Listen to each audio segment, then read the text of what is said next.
And we are back. Colts lose 24-6 inside of Ford Field South on Sunday afternoon. They've lost now 4 of 5. And we're back. Another edition of Colts Corner with Kevin Bowen. Happy Thanksgiving to everybody out there. I know it's a busy week for travel. Maybe you won't have time to consume both podcasts. We will still come at you coming up here, obviously today and then Wednesday afternoon. Per usual, as the Colts conclude their 13-game run here before the bye week with the New England Patriots on Sunday and out of the bullpen, and very grateful that he does this. Mark Dykton is with us here. Mark, hello. Good morning. Thank you. Thank you for having me. You bet.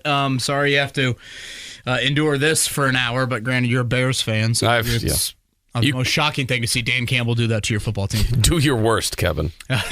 There you go. On that end.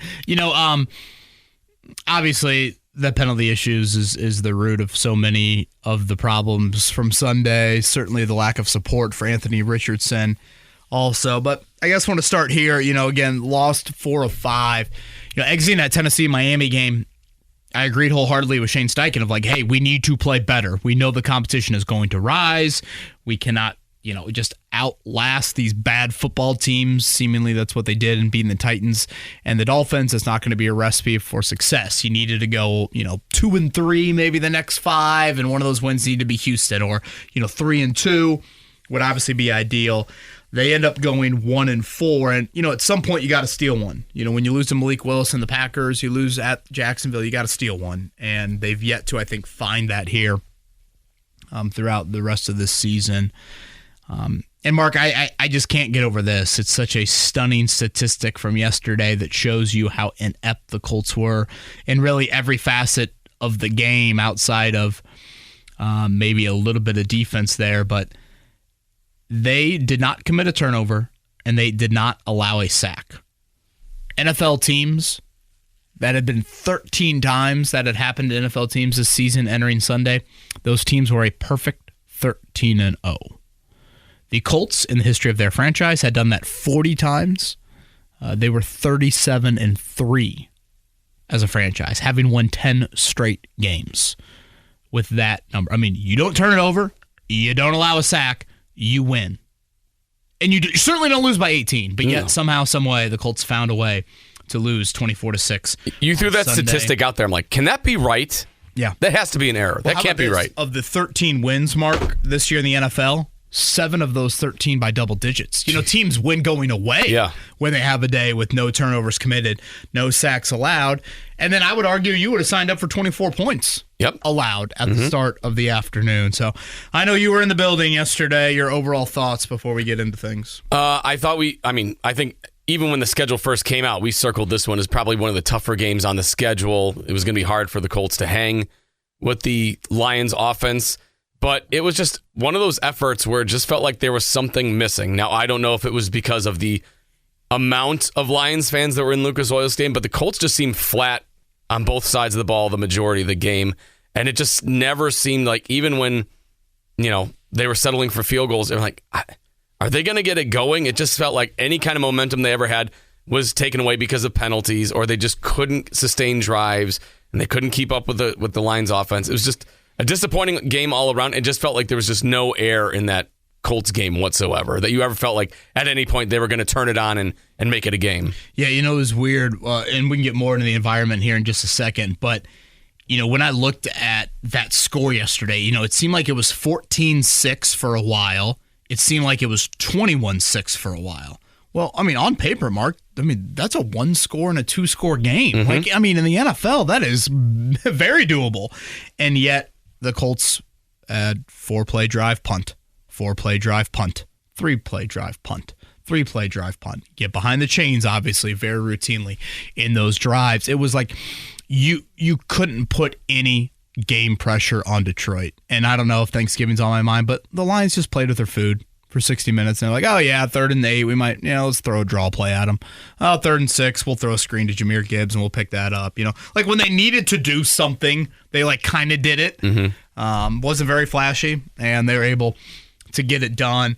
I think I think from a gameplay standpoint, like the Colts kind of had, you couldn't have drawn it up better with how the Colts held the Lions, and they just couldn't get anything going. It's like if you could just do something put a little pressure on them, and it just never came. It was just like, all right, I guess we're just going to hear Jared Goff chants throughout the stadium for 3 hours, and we'll just, we'll get ready for New England. Top 5 loudest cheer of the day yesterday was when they announced Dan Skipper as an eligible offensive lineman. Yeah, they showed up, those Lions fans. They were loud and proud. Jim Irsay or his daughters, simmer on that. I mean, I get Detroit does this to some visiting stadiums, but we've seen something like this quite a lot this year, and I think there's a level of apathetic nature, understandably, reaching the Colts fan base. You've had some boisterous fan bases in your building this year. Certainly you have. All right, let's get into what I didn't like and what I liked. All right, what you didn't like was the penalties. Did you want to get into that again? Season high mark, 10 for 75. And not just the sheer number. Obviously, 10 for 75 is a big number. Honestly, the Bears, that was the other game this year. The Colts have thanks for bringing that up.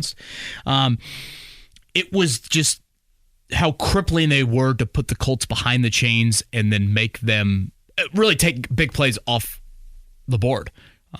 Several big plays. You had nothing sums up the tight end position like a huge holding penalty from Drew Ogletree after Mo Cox missed the block on a big play to Kylan Granson. Dalton Tucker had an obvious hold. Honestly, it probably should have been illegal hands to the face on Jonathan Taylor's big run. I thought Alec Pierce could have done a better job acting on the pick play.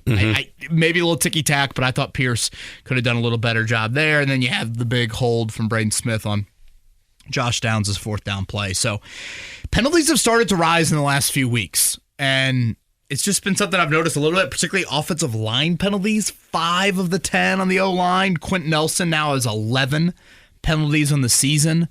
Just to put that into comparison, he usually has been like a 4-ish, 5-ish total for the entire season. Penalty guy. So, that's something that you have to acknowledge. Like if you had told me at the start of the day, Mark, hey, they're going to have 10 penalties, 5 on the O-line, I would have said, ooh, boy, how many for Dalton Tucker? How many for Tanner Bortolini? How many for Matt Gonzalez? The fact that 4 of the 5 were on Nelson and Braden Smith, you got to have better there. So again, 9 real drives, 7 of them had penalties. That's hard to do. You played behind the chains. I think I counted 9 times you had a 15 yards or longer to get a first down. 3rd and 18, 1st and 15, 1st and 20, those sorts of things. It's just a recipe for absolute disaster. Yeah, given the money and the veteran leadership that's on that offensive line, it should be one of your most disciplined units on the team. You would hope. And they have not been that lately. It's been very confounding. Yeah, and I guess that kind of gets right into the other thing that I didn't like, Mark, and that is just the general offensive support for Richardson. And let's start with the O-line. 3 of your top, 4 or 5 highest paid players. You have gobs of important draft pick capital invested in that group. It's a huge Chris Ballard core belief. And, they weren't dominant. They weren't even competent on Sunday. And that is just so disappointing because I feel like if that group would have played at a higher bar, maybe you're able to do something. And then when you say support, extends to other areas. You can't get Jonathan Taylor going. Drew Ogletree has that huge drop. That drop was, you easily could have gone up 10-7 right there early in the second quarter. And if you really want to boil the first half down to the Lions converted their 2 red zone opportunities and you didn't. And I think what stings about that is you had a touchdown drop and the Lions conversions was a 3rd and 8 draw and a 3rd and 6 run. Both of those got first down. So, you always tweet out after the game, Mark, asking for 5-word headlines for our morning show, the wake-up call here in Indy. And one of them I thought was very good was 52 don't support 5. Yep. Referencing, obviously, the 53-man roster, 52 of the 53 don't support Anthony Richardson. So I just thought your offensive issues were so rooted in poor O-line play. Richardson lived under duress. If you look at his stats, he was... literally all of his poor passing plays came from him under pressure or throwaways. I went back and watched every pass he had yesterday. He maybe missed a single or 2, but I didn't think, the 16 incompletions he had or whatever it was due to just a ton of inaccuracy issues or, lack of processing or those sorts of things. And I think what is extra disappointing again is, first off, it's your offensive line, but also, Detroit was missing 4 or 5 very notable defensive starters. and it's the first time in the Steichen era that you don't score a touchdown. Even the intentional grounding, too. It's like he just had nowhere to go, so he just whipped it downfield. And I actually thought that was a bad call. But, yeah. I mean, that, too. And, he had a lot of great throws. I mean, the over-the-shoulder to Pierce. The first one he missed to Pierce, I didn't give him enough credit in the present of like, oh boy, that was a really messy pocket. I mean, he couldn't step into that at all. But what I loved about him is the very next play, he throws a really nice crosser in stride to Michael Pittman Jr. Like, okay, how do you bounce back from those throws? Obviously, the ball to Doolin is right on the money, needs to be caught.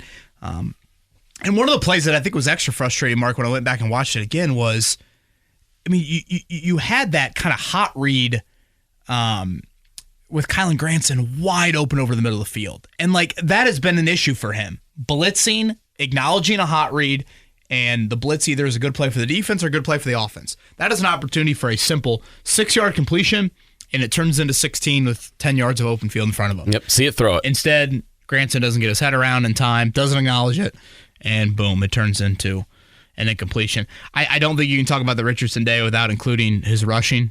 I mean, I thought it was the most explosive rushing he had all season. 3 runs of over 10 yards, 60 rushing yards in total there. So, again, the O-line, Mark, it's just Jonathan Taylor. I was going to ask you about him. Yeah. Last couple of weeks have not been good. And I think, let me be clear, I think the main issues are the run lanes. But again, since getting that ankle retake, if you look at it, I went through his rushing numbers from the last 2 weeks. He has 35 carries, and I want to say 26 of the 35 are for 3 yards or less. I mean, that is no efficient run game whatsoever. I mean, you could blame there not being holes there, but he's a talented enough back to where he should be creating some lanes of his own, and he's not doing it. Well, and just that Richardson-Taylor dynamic should be more explosive. Yeah. And then lastly on the support, it's just the tight end group. It's been such a pathetic year for that position unit. They have to be the least productive group in all of football. I would argue the history of football, frankly. 26 catches in total. I mean, how many snaps did they play? 80-something, 90-something yesterday, and they didn't have a single catch. It's just, it's amazing. It's amazing. Will Mallory is a healthy scratch yesterday, and they might have more penalty yards than receiving yards by the end of the year. Gosh, that is such a sad statement. Oh, man, that's a pathetic statement. It's true, though. And the fact that you might be true on that is just unbelievable. So, again, Mark, what I didn't like, it was rooted in penalties and offensive line. Mm-hmm. Like, tight end, I'm just resigned to the fact. Like, you and I did this exercise before the year started, fantasy football, and you and I both enjoyed it. It's like, don't draft the Colts tight end. Don't. Stop. Do not press draft on any of them. And so, like, I'm not stunned, I guess, by it. I mean, yesterday maybe was the cherry on top, just the Ogletree drop and the penalty and the Granson play and all that. But the offensive line, I think, is really where your disappointment should be. And, again, I don't walk away from it thinking it was just the rookies. Yes, you need to have a question about Dalton Tucker and him starting to right guard, definitely. But still, that's... Nelson, yeah. And it wasn't just the penalties on Nelson. I said it last week. I'll never forget when the Lions came to Grand Park for practice and watching Aleem McNeil, kind of have his way with Nelson on a couple different occasions. And that really stood out to me. And, he certainly had a couple moments yesterday just kind of living in the, really, they muddied up so much the interior of the pocket. For sure on that end. So, yes, that is what I did not like here. The tight end room is just like, for the way the league is going with how like explosive that position can be, it's just gone completely ignored by the Colts for years now.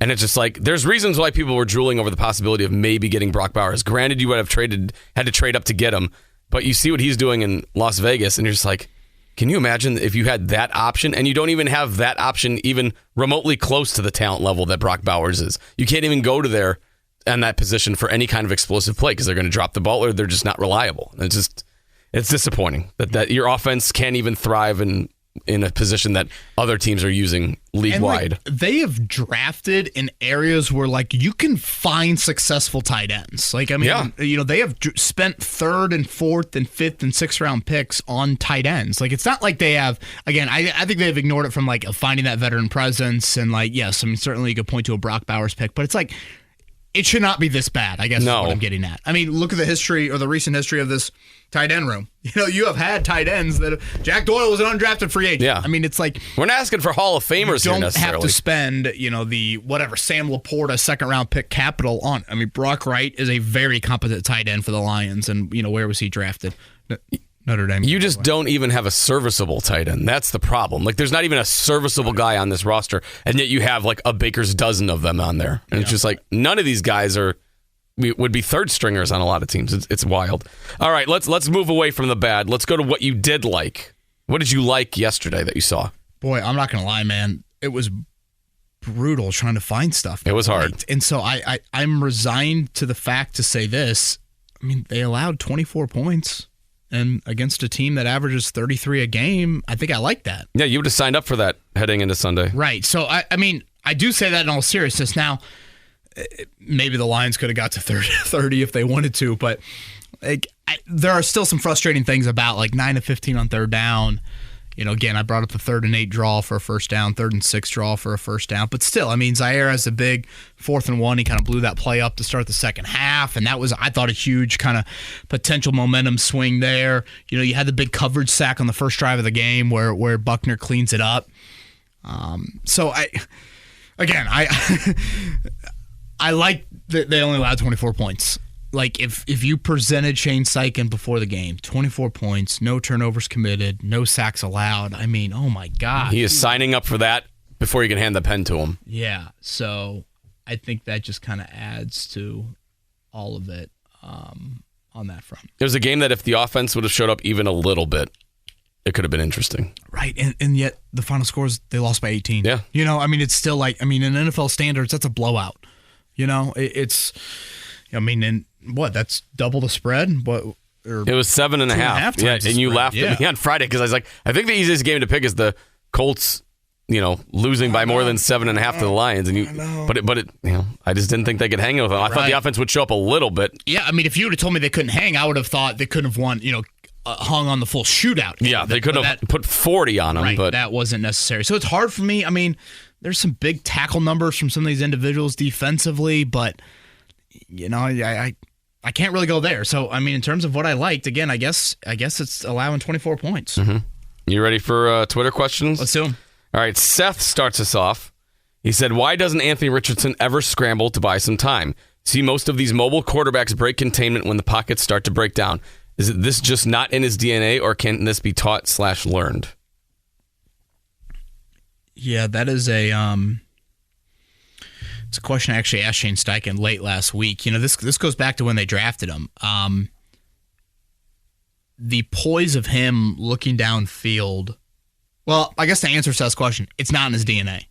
I mean, let me just start there. And I think that's the quality you kind of want to have. I think you want a quarterback that's not bailing on pockets or, I'm going to look to run it at any cost. Now, there is part of me that thinks Richardson could help keep this offense ahead of the chains a little bit by doing some of that more often. And, of course, there's a fine line between taking hits and all of that.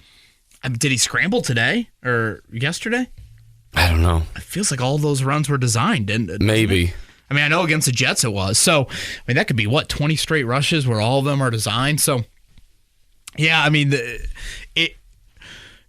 it's a great quality. I mean, no one is better at it in the NFL than Mahomes. I mean, people are just nipping at his ankles, and he just keeps those eyes down the field, and that's when the big play happens. I mean, Goff sneakily had a few of those yesterday. Mm-hmm. So, I think it's a quality that you like, but still,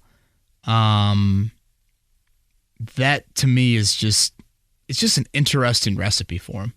Yeah, I mean, you don't want him to do it to over rely on it, but you would like him to pull it out of his back pocket every once in a while. Like if you see some open space, use it. Yeah, and he just doesn't do it. And he's got the frame where he can knock some guys over, but for whatever reason, he doesn't do it. All right, Chris asks, what is the point of keeping 5 tight ends?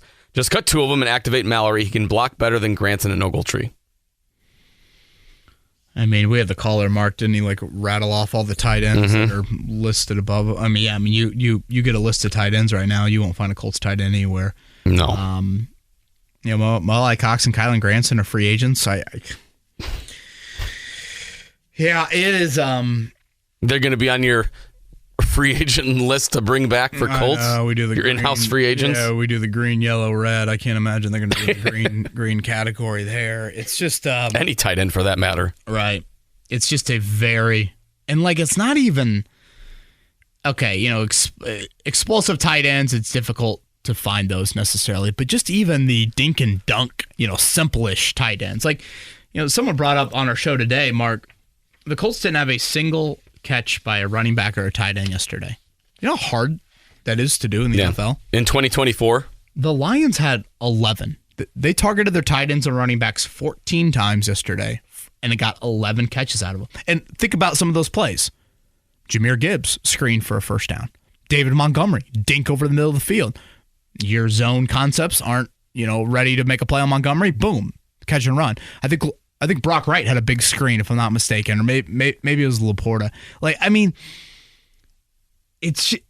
They are high percentage completions that can lead to some big plays, and the Lions were the poster child of it yesterday. So, yeah, keeping 5 tight ends, obviously that included Jelani Woods at some point there, but yeah, yesterday Mallory was healthy and active.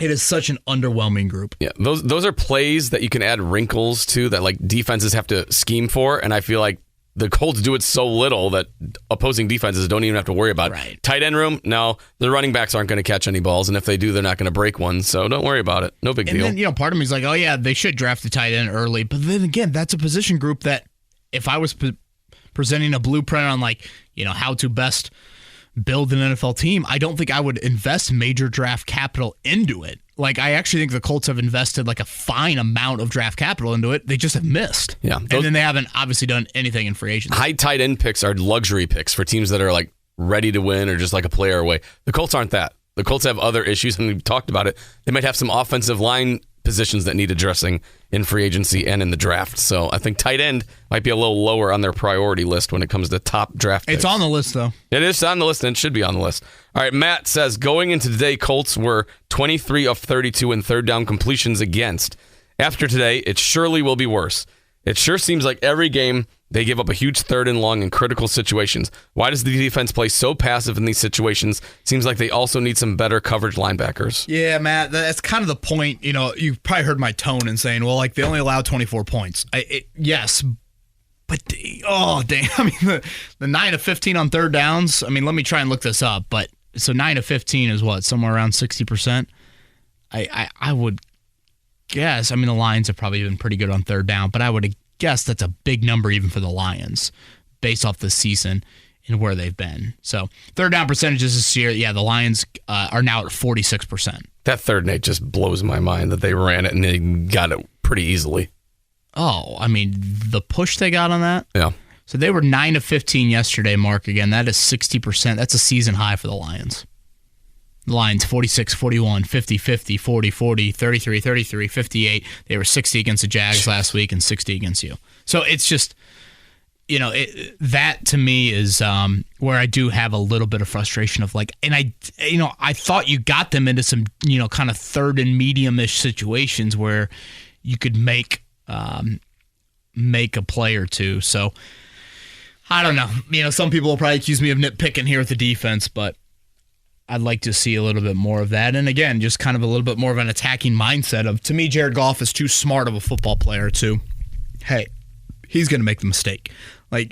If you have the general approach over the course of a 8-10 play drive of, no, we're going to be a little soft and we're going to make the offense make the mistake. Okay, I disagree with that, but I'll at least somewhat listen to it. But when you get the third down, you get the money down, and you have an opportunity to pounce, you pounce. And I felt like too many times the Colts didn't do that. Colts maniac. Feels like almost all our offensive drives were stalled out by an offensive penalty. What are your thoughts? So I went back, Mark, and charted all the drives, and I guess I'll just share the data that I found. Again, 9 real drives for the Colts offensively. 7 of them had penalties. So you had a penalty on the opening drive, field goal. That was that penalty inside the 10. I was curious if the Colts would go for it on 4th and 2 there. I thought they were. Yeah, I wasn't sure if Dan Campbell should accept that or decline it. So 1 penalty there, field goal. Next drive, 1 penalty, punt. Next drive, no penalties, and you got a field goal. That was the Ogletree drop. Next drive, 1 penalty, punt, 2 punt, 1 punt, 1 punt, 1 punt, 0 turnover on downs to end the game. I will say the Michael Pittman Jr. 4th and 6 completion for like 4 yards is one of the sadder plays I've seen. Even Matt Taylor they got him. He stopped short. It was like he caught it, and like my angle in the press box, I mean, that was kind of down, like, in almost near the red zone. So I sit a little bit more on the opposite end of the press box, and I'm like, oh man, is he closer to the sticks than it looks from up here? And then I'm like, oh no, he's not even. No, close. He was not. So yes, right there. I mean, you could boil it down to that. And did I think there was maybe an iffy whistle or two? Yes, but I thought there were some undisciplined moments from the Colts, and it was just extra crippling, and like. It wasn't just pre-snap or delay of game or, an offsides penalty. I mean, we're talking big yardage, wiped away big yardage.